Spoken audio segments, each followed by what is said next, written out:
Gerstlauer is a German ride manufacturer that has produced over 100 different roller coasters across the globe. They rose to prominence with the Eurofighter model that commonly features beyond vertical drops, and they later expanded upon this with the Infinity Coaster model. Then the company also offers a wide range of dynamic family coasters. This includes spinning coasters and bobsled coasters, which are their modern take on a wild mouse. In this video, I will rank my favorite 50 roller coasters from Gerstlauer. Before starting, some notes. 1. This will only include attractions I have personally experienced. While I have ridden a large chunk of their coasters, there are some notable ones I'm missing. This includes Defiance at Glenwood Caverns. That Eurofighter looks amazing perched at the edge of a mountain. I also have not been on the two newest Eurofighters in Europe with Vindfald at Tivoli-Friheden and Vertiga in France. And I also was not able to try Abyss at Adventure World while I was in Australia.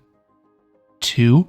For rides that have been cloned, I plan to list the model number, but I will list specific iterations of some clones if they are noticeably different, whether it be their setting or theming. 3. Gerstlauers are really hit or miss in the smoothness department. Some are glass smooth, while others have a really bad rattle. Unless I specifically discuss this ride's smoothness, assume it is smooth. Starting off the list at number 50 is Speed Rocket's Jardin d'Acclimatation. This is a bobsled free of hairpin turns. Instead, it is a super twisty layout. This one is light in the forces, but you can get some mild G's in the turns and helixes. Then you get a pinch of airtime on the double down and the off-axis bunny hill. Number 49, Vilda Moosen at Gronalund. This bobsled was uniquely intertwined with jetline, resulting in a convoluted layout with lots of near misses. This one does not have much power. The visuals carry the experience, which is why I'm intrigued to see what happens when jetline is removed. Number 48, Tiki Wakka at Walbby, Belgium. This is yet another bobsled. This one is nicely themed with a cool layout winding above pathways and water. While it does not have any negative Gs, there are some minimally banked turns offering solid laterals. Number 47, Schwader at Nickelodeon Universe, New Jersey. This is the tallest and longest spinning coaster from Gerstlauer, but stats are not everything. This one has a bevy of mid-course brake runs that disrupt the pacing and spinning. And this coaster also has a persistent rattle. On the bright side, it is a visually unique coaster as it is intertwined with Shellraiser, and there are some forceful helixes midway through the coaster. Number 46, Galaxy Orbiter at Galaxyland. This is another indoor spinning coaster. This one is similarly shaky, but the layout is faster paced. You get a unique aerial tour of this theme park while hurtling through some fairly forceful turns. Number 45, the Eurofighter 320 Plus model. This is Gerstlauer's most common Eurofighter layout. Examples include Untamed at Canopy Lake Park and Predator at IMG Worlds of Adventure. These rides all have over-the-shoulder restraints, and it unfortunately is possible to bash your head in the directional changes. But there are some great elements. I love the ejector airtime and the beyond vertical drop. The following vertical loop is very forceful, and the barrel roll has excellent hang time. Number 44, the 420-4 spinning coaster. This is Gerstlauer's most common spinning coaster layout. Examples include the Pandemonium coasters at the Six Flags parks, and Fairly Odd Coaster at the Mall of America. These installations are smooth, unlike the prior spinners, and they offer enjoyable layouts. You get nice spinning throughout, then the dips are surprisingly good if you take them sideways or backwards. Number 43, Spin Runway at Yomiuri Land. This is yet another enclosed spinning coaster, but this one is actually smooth. It also is downright bizarre. The ride is themed to a fashion factory, and you begin with a long spiral lift hill in the dark, where you play a Flappy Bird style video game. I did not get much spinning during the main layout, but the dark environment enhanced the disorientation. No big drops, but there were some decent helixes. Number 42, TNT Trend de la Mina at Parque de Atracciones de Madrid. This family coaster starts slow between a glacial lift hill and an annoying trim break on the second drop, but I love the final 3/4. The turns and pullouts from that point forward offer solid positive Gs. Even better, some of them weave through a cave. Then there are a few bunny humps at the end with some airtime as well. Number 41, Wakala Baal. This is a creative family coaster. You have a peppy layout with quick turns and dips. No major forces, but the brisk pacing and constant directional changes keep you engaged. Then the finale is a large spike with some weightlessness, followed by a brief backwards bit. Add in a fun soundtrack and pockets of theming, and this is a well-rounded experience. Number 40, Cassena Svenerpter. This is one of the taller bobsleds, yet it has a super compact layout. The more sprawling ones have better forces, but this one still has decent laterals on the turns and decent Gs in the helixes. Then the two largest drops offer weak floater, and as a bonus, there's a good soundtrack and a brief show scene before the lift hill. Number 39, Aquawind at Lagunasia. This is another bobsled coaster, but this one has quite a bit more force to it. The hairpin turns abruptly throw you sideways. Then you have some airtime pops, most notably during the finale. Then there are some sweet helixes, particularly the indoor one. And on that note, this coaster has quite a bit of theming along the route. This conceals what comes next and enhances the sense of speed. It is worth noting the ride has operated backwards recently. During my visit, it was only operating forwards. Number 38, Drifblit Atlantis. This is another bobsled. This one has good laterals on the hairpin turns, some moderately forceful helixes in the middle, and a series of bunny hills with some negative Gs. Then the whole experience is plussed by a nice location. The finale takes place over the water, and you dive into a dragon's mouth. Then the first half interacts with a castle. Number 37, the 480-4 bobsled.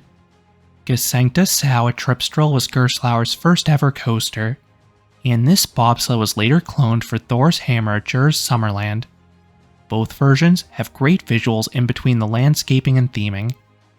Then the layout has very similar elements and forces to Drifblit. Number 36, HanckeBonBon Land. This layout is nearly identical to Aquawind, except this coaster has spinning cars. If you ride in an off-balanced car, this thing can spin like a top. This makes the helixes extra disorienting. Then the airtime and the final bunny humps hit harder when you're spinning through them. Number 35, Mystery Mine at Dollywood. This is one of the best themed Eurofighters. I love the sequences in the mine. It is so atmospheric. I also love the finale. The Beyond Vertical drop offers wild airtime. Then you have a whippy barrel roll and an elongated dive loop loaded with hang time. But the first half is awkward. It is slow and choppy, so it's exceedingly easy to bash your head. Number 34, HanckeBonBon Land. The prototype Eurofighter is shorter than the others, but I like what it has. The Beyond Vertical drop offers robust ejector airtime. The vertical loop is strong positive Gs. Then the second half helix has some force, and despite its age and over-the-shoulder restraints, it tracks reasonably well. Number 33, SpongeBob SquarePants Rock Bottom Plunge at Nickelodeon Universe, Minnesota. This is an indoor Eurofighter that feels similar to the 320 Plus model. It matches the pros and cons of that layout. The start has some great ejector airtime. There's the usual Beyond Vertical drop, plus a speed hill.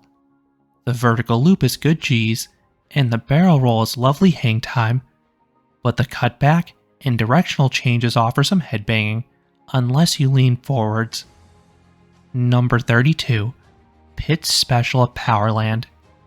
This is an odd infinity coaster.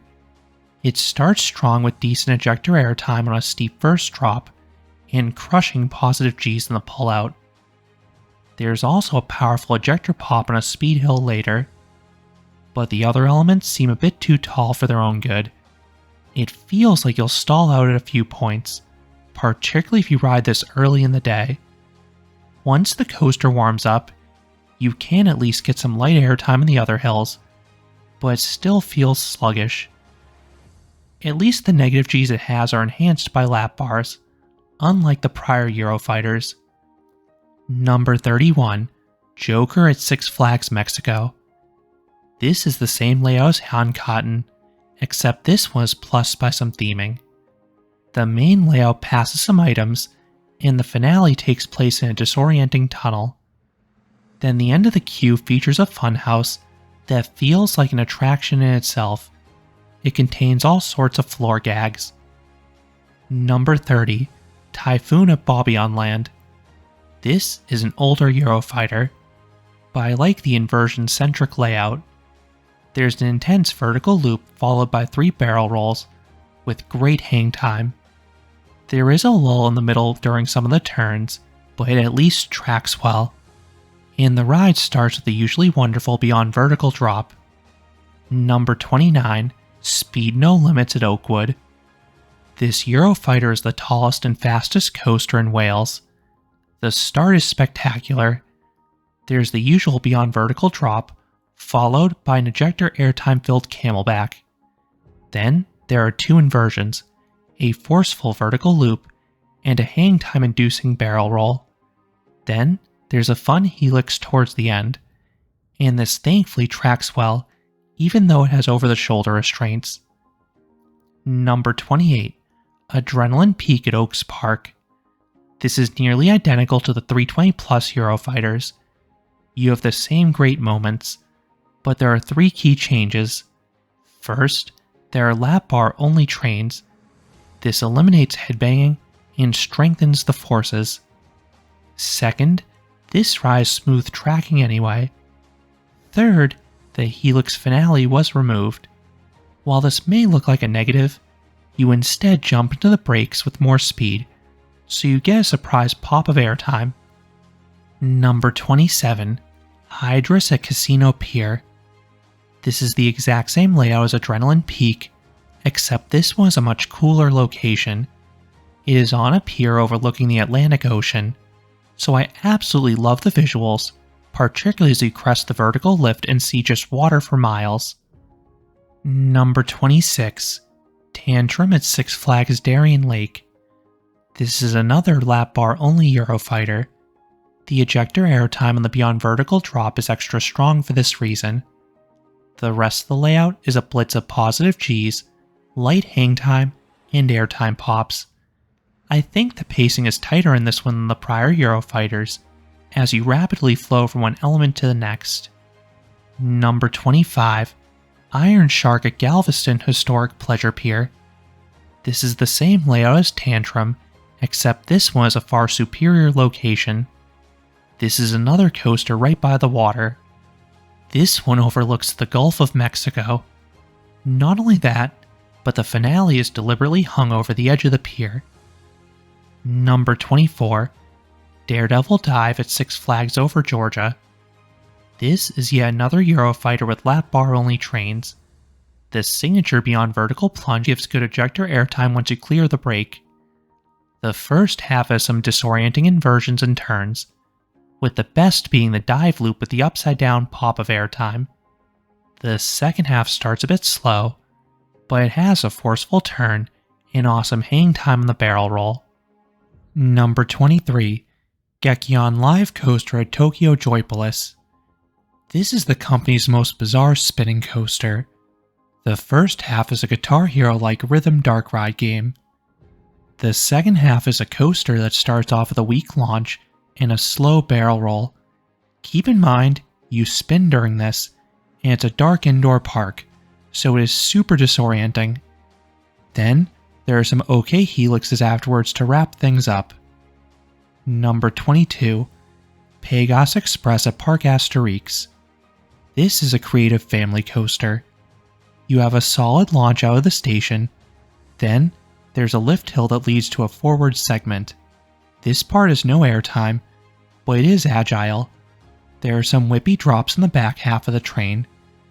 Things get really interesting in the second half though. There's a themed show scene before being blasted backwards into the finale. You have some more bends over the water, and the sudden side-to-side action induces some sweet laterals. Number 21. FireChaser Express at Dollywood. This is another family coaster similar to Pagos Express. This one has a similar launch at the start, and an equally as enjoyable backwards bit at the end.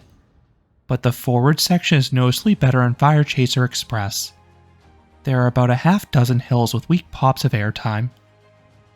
Number 20. Huracan Atlantis. I heard awful things about this Eurofighter going in. I heard it was brutally rough, and I believe that's the case in rows 2 and 3. But row 1 is tolerable.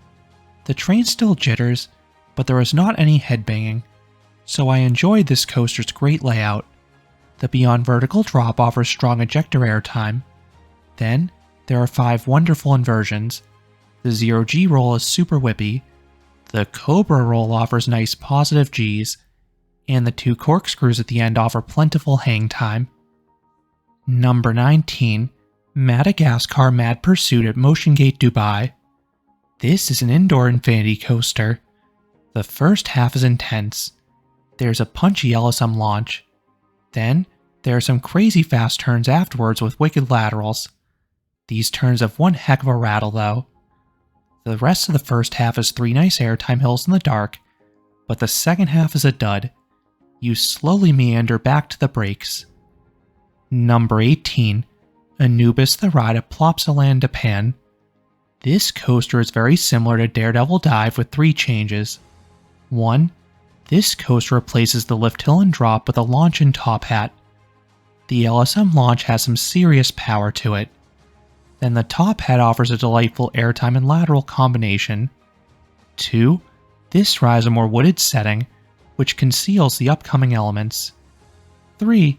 This one has over-the-shoulder restraints.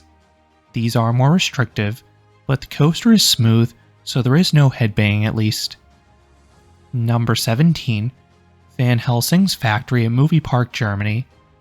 This is an indoor bobsled coaster. It is very well themed, as you have a dark environment, some screens, and monster animatronics. Then the coaster elements are deceptively good as well. What this ride lacks in height is compensated by intensity. There are some wild laterals, particularly in the dark hairpin turns before the second lift. Then, there is some light airtime and decently forceful helixes as well. Number 16. Heisafart at Wildun Freizeit Park, Kloten. This is my favorite bobsled. This one starts off with some lateral heavy hairpin turns. These also offer great views of the nearby mountains. But the second half is the star. There's a forceful downwards helix followed by some speedy S-hills that offer really good airtime. Then there are 4 consecutive bunny hills that also pop you from your seat. And there's another fine helix at the end. Number 15. Lena at Faroop Summerland. This is another ride with an epic LSM launch at the start. The following top has great laterals and some floater. Then, you get good ejector airtime on the camelback and the mid-course brake run entries. Then the ride mixes in 2 inversions, both corkscrews with sweet hang time. The finale is quite tame though, and you want to lean forwards to avoid hitting your head on the over-the-shoulder restraints on any directional change. Number 14. Storm the Dragon Legend at Tussenfried. This is the prototype inverted infinity coaster.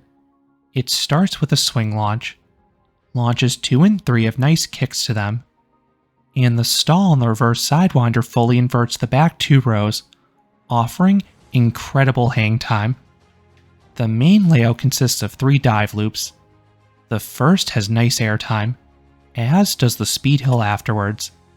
Then the later 2 dive loops are better for positive Gs, However, this rides a very bad rattle in the valleys.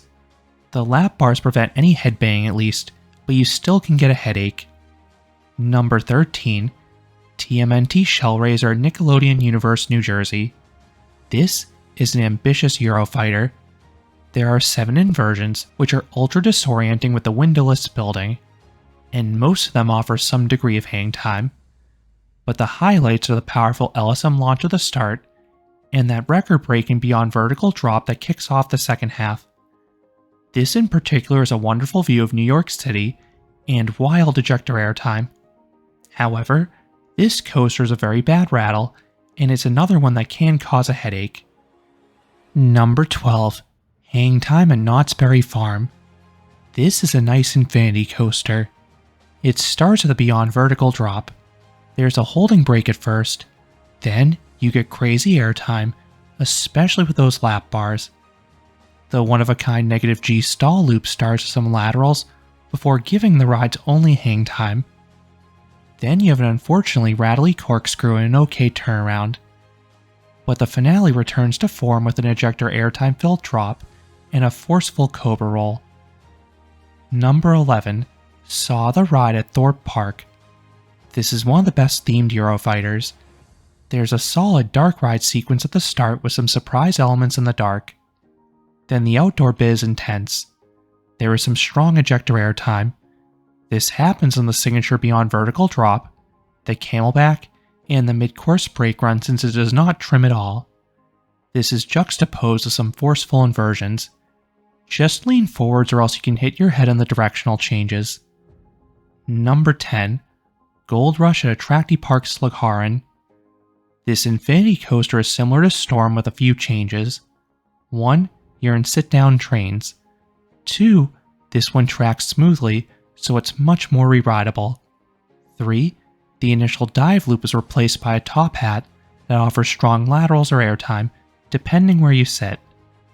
4th, the final dive loop instead offers wild hang time and laterals. This ride may not have the longest layout, but it offers a bevy of forces. Number 9. Takabisha at Fuji-Q Highland. This is an outdoor version of TMNT Shellraiser. While the inversions are not as disorienting, they are equally as fun, and you have the same amazing launch and drop. The reason this one places a few spots higher is because it tracks much more smoothly. Number 8. Fluke von Novgorod at Hansa Park. This is a creative Eurofighter. The outdoor bits are solid. There's an ejector airtime filled camelback and a slow barrel roll with oodles of hang time. The turns around them are jittery, so watch your head in the restraint. But the stars are the themed indoor portions. I think what happens is known, but skip ahead 15 seconds if you have not heard and want to be surprised. There is an extended dark ride sequence at the start, followed by one of the world's strongest launches.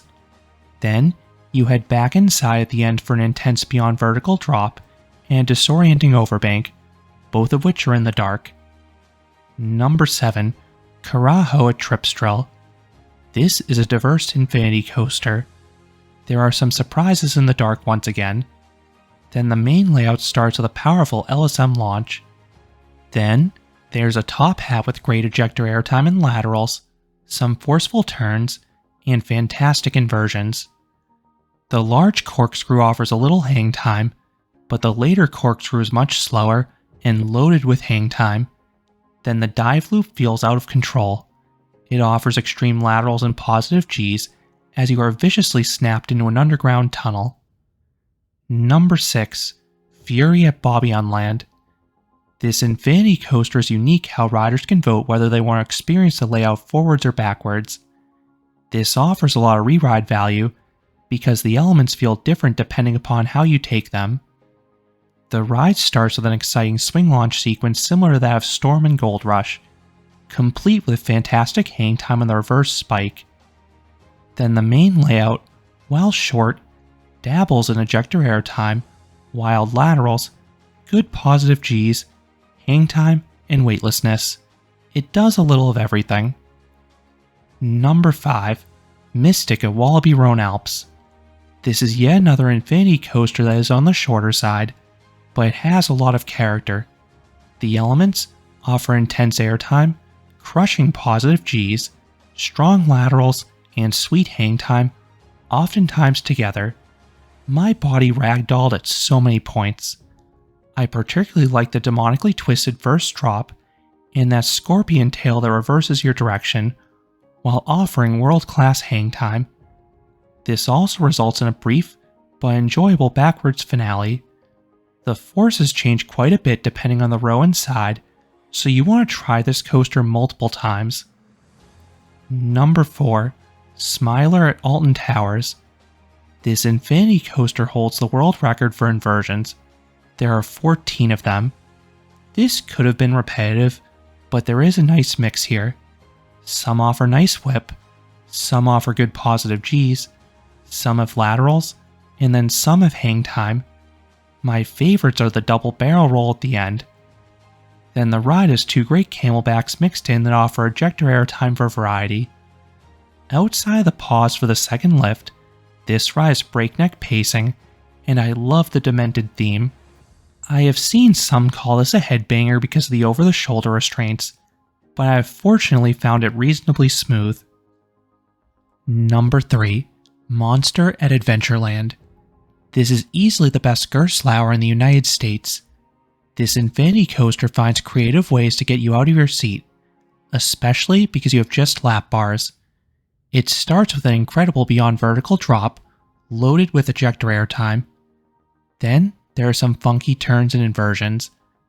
The train stalls and crawls through these, yielding wild hang time and laterals.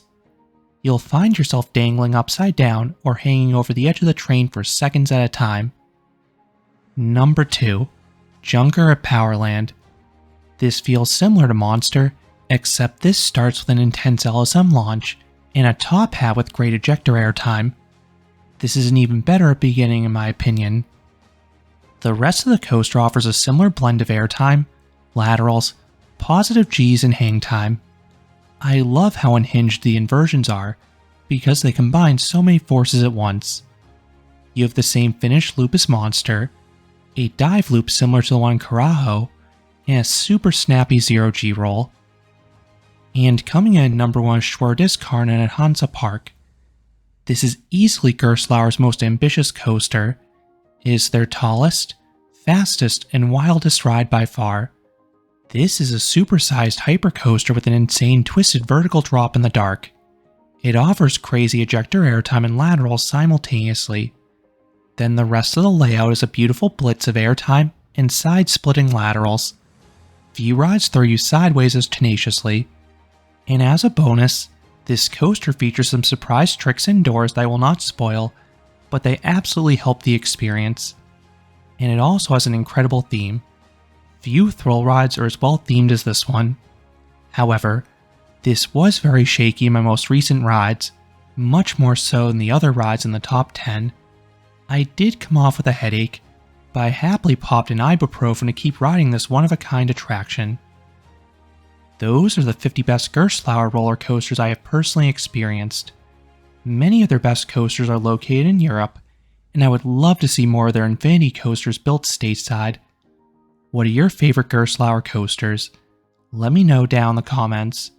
If you enjoyed this countdown, I would appreciate it if you gave this video a like, and you consider subscribing, because there'll be a lot more roller coaster and amusement park videos here at Canopy Coaster. Thanks for watching.